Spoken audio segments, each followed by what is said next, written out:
God knew I wasn't ready. It still took another year till I ended up here. And so it took me another year being at a salary level about less than half of what I was making. And so you still got the same car bills. We had a house mortgage and all this stuff. You still have the same stuff coming in, insurance and all this stuff. And when you live life for years, severely underpaid, working 2 part-time jobs,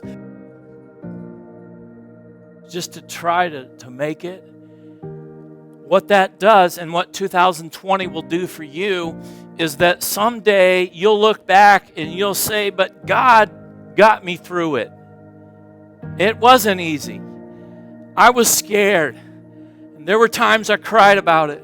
But God got me through it. And this will be a year that sometime you'll look back and you'll say, but God made it. I know because I'm here. He made it possible to get me through. And this year, you will use for the rest of your life to give you some added hope to stay on the course.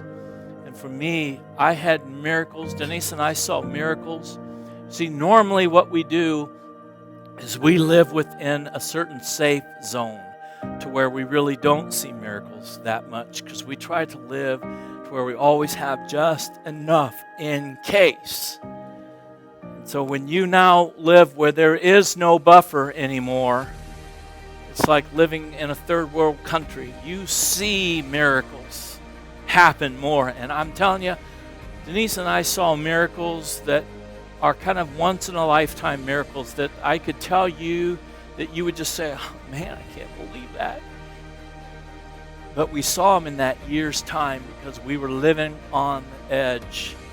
And so now when I worry and I fear, which I still fall back into that, I look back and I say, but God got me through when I was earning about half of what I normally earn. And I got to tell you, one of my biggest fears in my life was not having a paycheck. Was what would happen if I would lose my job? What would happen? And that holds you hostage. That holds you hostage to many things. But what would happen if I didn't have my steady income, as a pastor? What would happen? Well, now I know what happens. It's not easy, but God miraculously got me through and amazingly got me through. And all in all, it really wasn't that awful. As I look back, God helped me and Denise to make it. And that's why I'm here.